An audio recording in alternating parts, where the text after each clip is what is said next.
A Europa estava à beira de amplas mudanças. Mas a esperança para a reforma parecia ter sido extinguida na estaca logo após a queima dos ossos de Wycliffe e as mortes públicas de John Huss e Jerônimo de Praga. A igreja do governo estava determinada a exterminar todos os hereges e rebeldes que ousassem expressar uma opinião diferente e assim lançavam exércitos ao país reformado da Boêmia, começando as guerras hussitas. A Igreja Romana se alegrou porque os hereges estavam sendo silenciados para sempre, mas esta ilusão não iria durar. A sede do povo por doutrinas iluminadoras não seria saciada. A profecia de Huss, predizendo a vinda de um cisne que não poderia ser assado, estava quase por cumprir-se. Participe conosco enquanto descobrimos as vidas heróicas daqueles que lideraram este movimento e mudaram o mundo para sempre. Essa é a história da luz desacorrentada.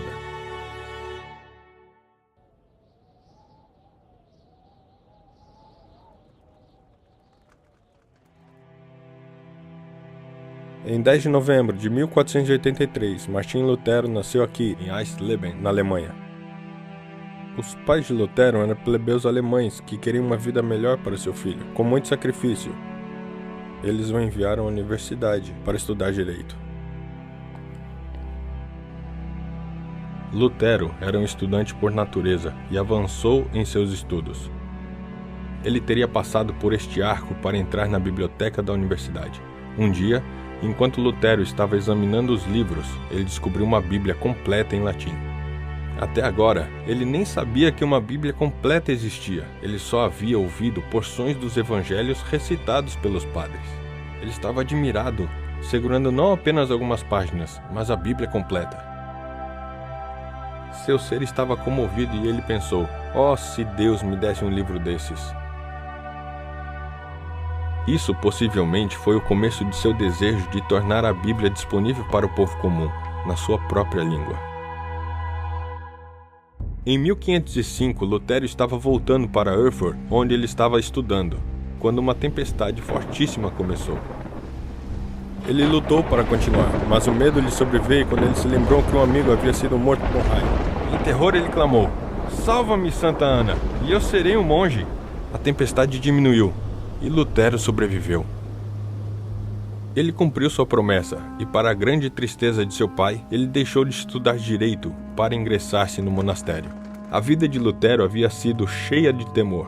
Como muitos que viviam na Idade das Trevas, ele tinha muito medo de demônios e de atividades sobrenaturais. Desesperado, ele entrou para o monastério para tentar achar paz. Quem sabe ele conseguiria encontrar descanso genuíno para sua alma. No monastério, Lutero gastava horas confessando, e quando terminava, ele começava tudo de novo. Finalmente, o seu confessor Staupitz se cansou disto. "Olha", ele falou, "se você quer que Cristo te perdoe, traga algo para ser perdoado." Ele assegurou a Lutero que seus pecados estavam perdoados e que ele poderia partir em paz, mas a mente de Lutero ainda o torturava. Um dia, quando na biblioteca, Lutero encontrou um livro contendo os sermões de João Huss. Intrigado, ele disse: "Eu não entendi por que eles queimaram um grande homem como este, que explicava a Bíblia com tanta solenidade e talento."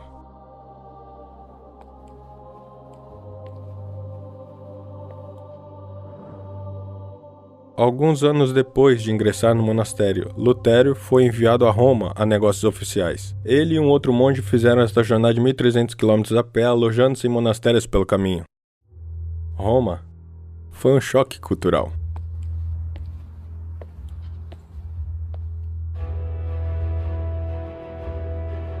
Aqui havia imensurável riqueza, luxúria e leviandade.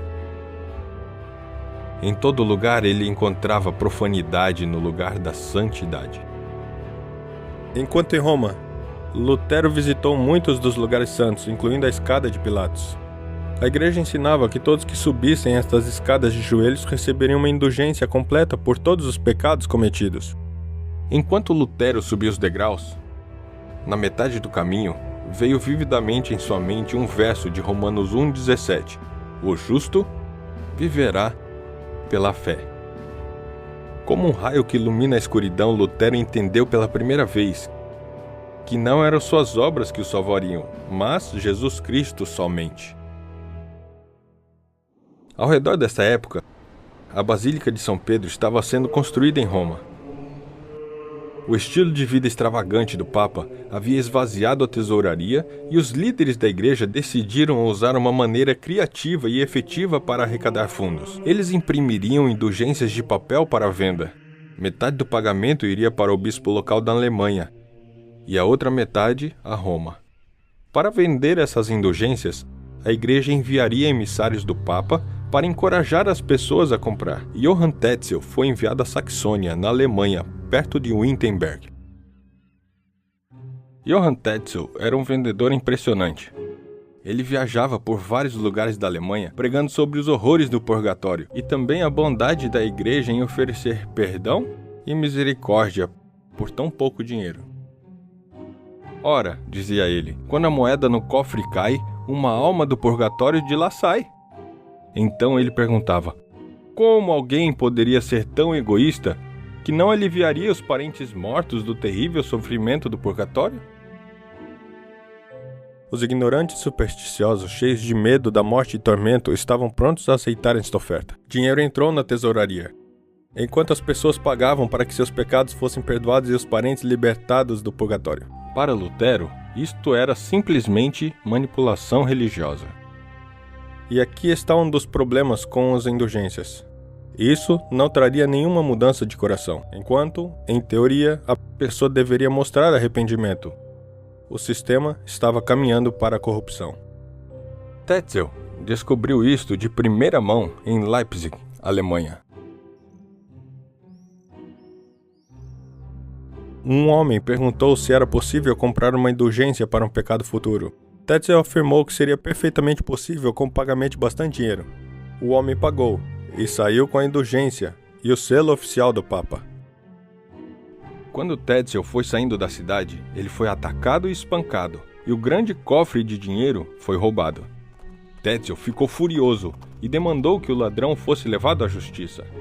Mas, quando levado perante o magistrado, o homem provou que ele era o mesmo que havia comprado perdão por um pecado futuro. E esse roubo, ele assegurou ao magistrado, era o pecado que ele havia planejado, e para a humilhação de Tetzel, o homem foi libertado.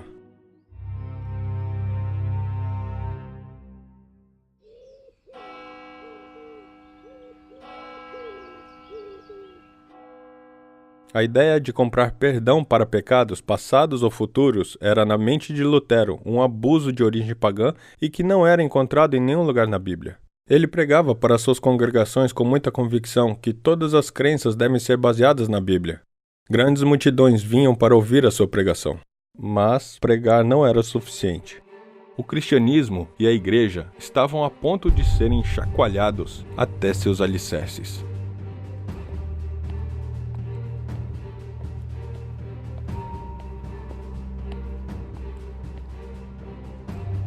Em 1517, o Duque Frederico, eleitor da Saxônia, teve um sonho incrível.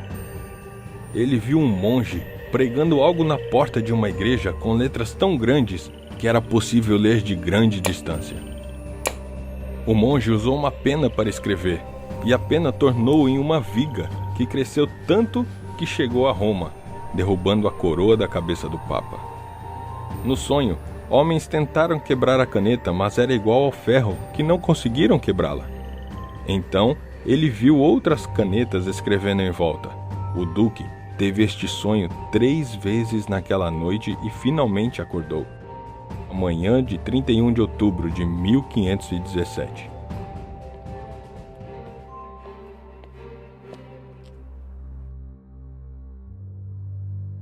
Lutero se dirigiu até a porta da igreja aqui em Wittenberg, Alemanha, com um papel em suas mãos. Dentro, haviam 95 pontos ou teses argumentando que indulgências não eram achados nos ensinamentos de Jesus ou mesmo na Bíblia.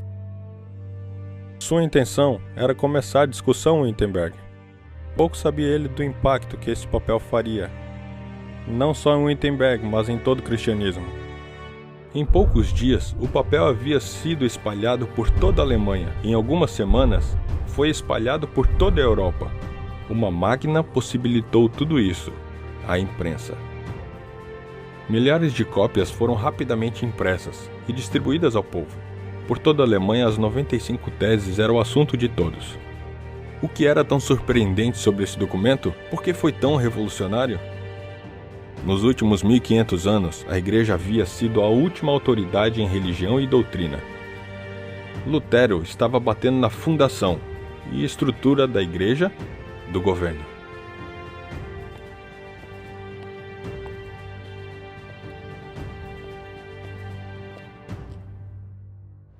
Em julho de 1519, Johann Eck debateu com Lutero para confrontar seus ensinamentos. Eck era considerado o melhor debatedor na Alemanha.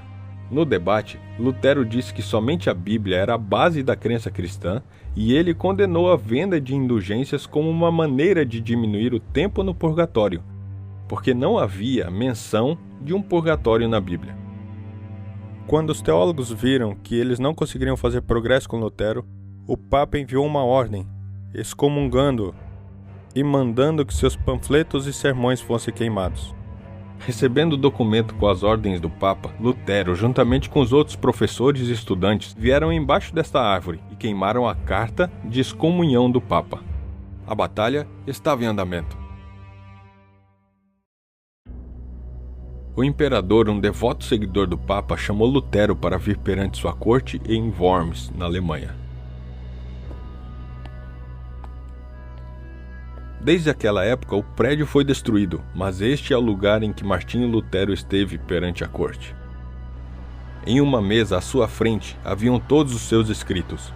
A corte demandou que ele se retratasse. Ele tremeu e, em voz baixa, pediu por mais tempo antes de dar uma resposta. Foi-lhe dado até o próximo dia. Naquela noite, ele ficou horas em oração. Parecia que o mundo inteiro estava contra ele. Finalmente a manhã chegou, e ele foi conduzido até a corte. Uma resposta foi demandada. Tudo ficou quieto quando Lutero falou. A menos que eu seja convencido pelo testemunho das Escrituras Sagradas, ou por razão evidente, porque eu não posso acreditar em nenhum papa ou concílio, porque está evidente que eles erram e se contradizem. Eu me considero convicto pelo testemunho das Escrituras Sagradas, que é a minha base. Minha consciência está cativa à palavra de Deus. Então, eu não posso e não vou me retratar, porque agindo contra a consciência não é seguro, nem prudente. Deus me ajude. Amém. Eu posso imaginar o silêncio na corte. Um homem, confiando corajosamente na autoridade da Bíblia, contra os homens mais poderosos da terra. A sua maneira corajosa impressionou muitos dos que estavam presentes, mas suas ideias recaíram sobre os ouvidos surdos da liderança da igreja. Lutero foi declarado fora da lei. Seus acusadores pressionaram o imperador a prender Lutero ali mesmo. Fé não necessita ser cumprida com hereges, disseram eles. Mas o imperador Charles lembrou-se quando o imperador Sigismundo havia violado a conduta segura para Hus, e ele respondeu: eu não quero ter que me envergonhar como Sigismundo. Enquanto Lutero viajava para casa, ele foi secretamente sequestrado e isolado em uma fortaleza na montanha, o Castelo de Wartburg. Frederico, o eleitor da Saxônia, que havia tido o sonho miraculoso de um monge pregando algo à porta da igreja, havia se determinado a salvar seu amigo. Foi aqui, neste quarto, que Lutero traduziu todo o Novo Testamento para o alemão. Em apenas 11 semanas, ele havia cumprido um dos seus maiores objetivos, dar a Bíblia às pessoas em sua própria língua. O desaparecimento de Lutero criou grande comoção. Rumores espalharam rapidamente. Alguns pensavam que ele estivesse morto. Seus inimigos regozijaram, mas quando suas novas obras foram publicadas, ficou claro que ele não estava morto, mas vivo. Mas, com Lutero fisicamente escondido, uma sombra má e escura começou a cair sobre o movimento da Reforma. Uma revolta de plebeus se espalhou pelo país, e os inimigos da Reforma rapidamente culparam os ensinamentos de Martinho Lutero. A Reforma estava à beira de cair. Rasgada por dentro e com oposição de fora, Lutero não podia mais ficar escondido. Ele deixou o castelo sem proteção e subiu ao púlpito, pregando, reprovando e encorajando seus seguidores. A Reforma estava salva, mas a oposição da Igreja e Estado não havia acabado. Os próximos movimentos determinariam o destino da Europa e do mundo. Em 1526, a Dieta Imperial se reuniu pela primeira vez em Speyer, Alemanha. Os líderes de todo o país se reuniram aqui na Catedral de Speyer para discutir decisões importantes, uma das quais era sobre o avanço da Reforma. O imperador Charles V sabia que haveria de andar em uma linha muito delicada. Ele, juntamente com a Igreja-Estado, estava ansioso para apagar a heresia reformada. Mas também sabia que alguns dos príncipes estavam querendo liberdade para praticar a religião como suas consciências ordenavam. A nova reforma estava balançando.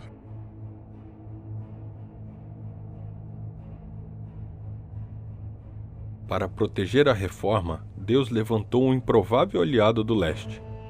Os turcos otomanos estavam avançando em direção à Europa. Todo o reino havia caído perante eles.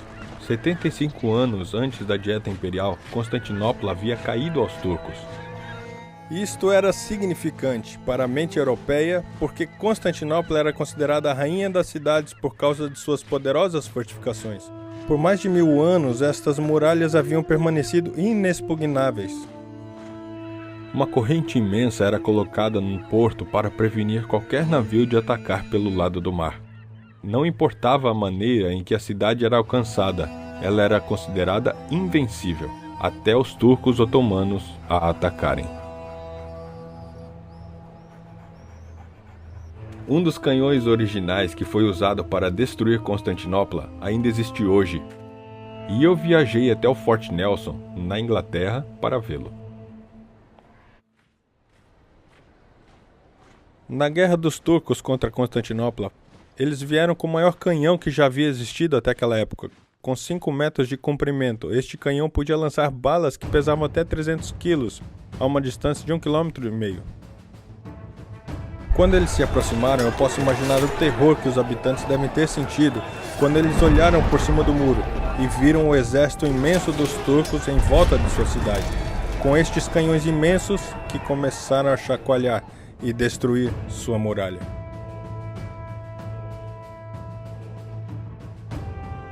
Mesmo agora, enquanto a dieta estava acontecendo, os turcos estavam avançando ao norte e já estavam às portas do Império de Charles V. Na Batalha de Mohacs, o exército húngaro havia sido destruído. Já não havia mais um amortecedor entre o Império Otomano feroz e o resto da Europa. O imperador decidiu. Lutero já havia sido declarado fora da lei.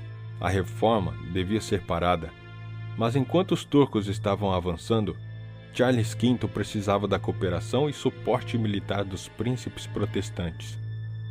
E ele foi forçado a tolerar a reforma para salvar o seu reino. Em 1529, outra ameaça séria foi encontrada.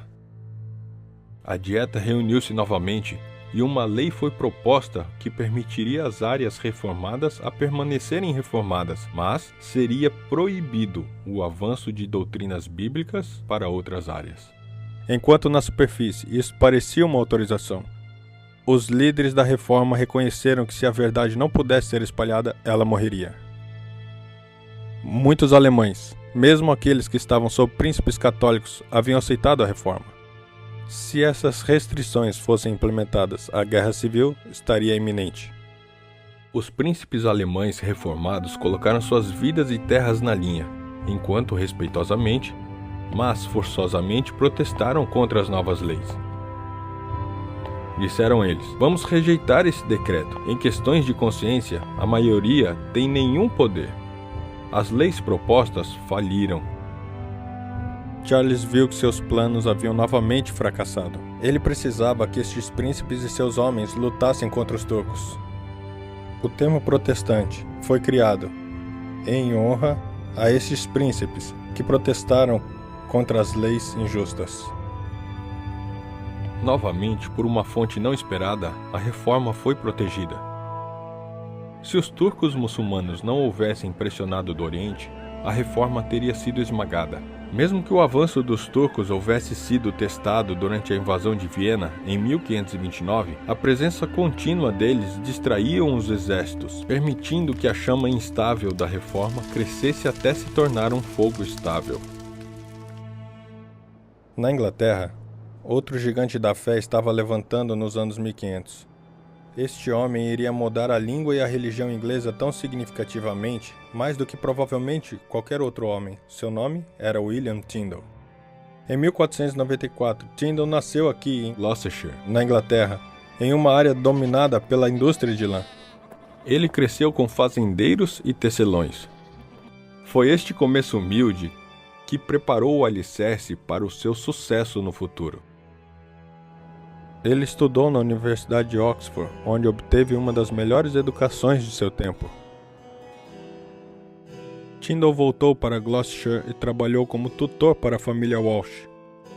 Seu patrão regularmente convidava os líderes da cidade para sua casa, e Tyndale amava sentar-se com eles e discutir sobre as novas ideias que estavam sendo espalhadas pela Europa. Uma tarde, enquanto sentado com um grupo de monges, alguém falou que seria melhor ter as leis do Papa do que a Bíblia. Tyndale ficou chocado. Ele rapidamente respondeu: "Eu resisto ao Papa e a todas as suas leis. Se Deus preservar minha vida, em alguns anos, eu traduzirei a Bíblia para o inglês, para que o menino do arado saiba mais sobre as Escrituras do que você." Mas poucos sabiam eles que Tyndale, um filho humilde de um fazendeiro, estava destinado a moldar a língua inglesa provavelmente mais do que qualquer outro. Depois da queda de Constantinopla, documentos começaram a ir para o oeste com as pessoas que estavam fugindo dos turcos aos quais avançavam. Quando esses manuscritos chegaram na Europa Ocidental, houve um interesse renovado nas línguas grega e hebraica. Teólogos queriam ler a Bíblia na língua original. Um deles, Erasmo, compilou várias versões do Novo Testamento grego. Ele publicou isto como um só Novo Testamento, contendo grego e latim lado a lado. Isto foi valioso para Tyndale enquanto ele traduzia a Bíblia para o inglês. Enquanto Tyndale continuou a estudar e traduzir a Bíblia, a tensão com as autoridades religiosas locais aumentou, e para evitar de ser chamado de herege, Tyndale fugiu para Londres, onde esperava ganhar permissão para publicar uma Bíblia em inglês. Em Londres, ele pediu a Tunstall, que era bispo de Durham, a permissão para a publicação de sua Bíblia. Mas Tunstall acreditava que a Bíblia não deveria ser traduzida na língua do povo. Ele deixou isto claro a Tyndale que sua Bíblia não era bem-vinda em Londres. E ele fechou todas as outras portas para a publicação também. Com permissão legal negada, Tyndale decidiu fazer isso secretamente. Em pouco tempo, ele embarcou em um navio e deixou a Inglaterra para nunca mais retornar. Ele provavelmente sabia que isso faria um homem caçado pelo resto de sua vida. Quando chegou à Europa, Tyndale trabalhava constantemente traduzindo por longas horas cada dia e em um perigo contínuo de ser capturado. Em 1525, ele completou o Novo Testamento e começou a impressão de 3.000 cópias em Cologne. Desafortunadamente, o lugar onde sua Bíblia estava sendo impressa foi invadido e Tyndale escapou por pouco. Conseguindo salvar algumas páginas de sua tradução, ele viajou até a cidade de Worms para acabar de traduzir. Finalmente ele conseguiu imprimir. Sua Bíblia, mesmo sendo cara, foi um best-seller instantâneo. Demorava mais de 11 meses para copiar a Bíblia à mão. Com a invenção da imprensa, agora a Bíblia poderia ser produzida em uma questão de dias. Logo, para a angústia das autoridades, o Novo Testamento de Tyndale começou a aparecer na Inglaterra. Comerciantes os estavam contrabandeando em containers cheios de comida e lã. Mesmo sendo caro, as pessoas compravam logo que estivesse disponível. Ele era pequeno e caberia facilmente no seu bolso. Isto era importante, porque com a Bíblia vinha o risco de perder a vida. A Igreja-Estado, em uma tentativa desesperada para manter a Bíblia de Tyndale fora das mãos do povo, comprou centenas de cópias e as trouxeram aqui para a Catedral de São Paulo, em Londres, para serem queimadas. Mas o dinheiro destas compras foi enviado a Tyndale, que utilizou-os para imprimir mais Bíblias. Em 1535, Tyndale foi traído por um homem que ele confiava e foi capturado perto de sua residência em Antwerp por oficiais de Charles V. Em Vilvoorde, Tyndale foi aprisionado em condições terríveis. Ainda temos uma carta que ele escreveu ao supervisor da prisão pedindo por roupas mais quentes, óleo para sua lâmpada e seus livros para que ele pudesse continuar traduzindo o Velho Testamento. Finalmente, depois de 15 meses de aprisionamento, ele foi levado de sua cela para ser queimado.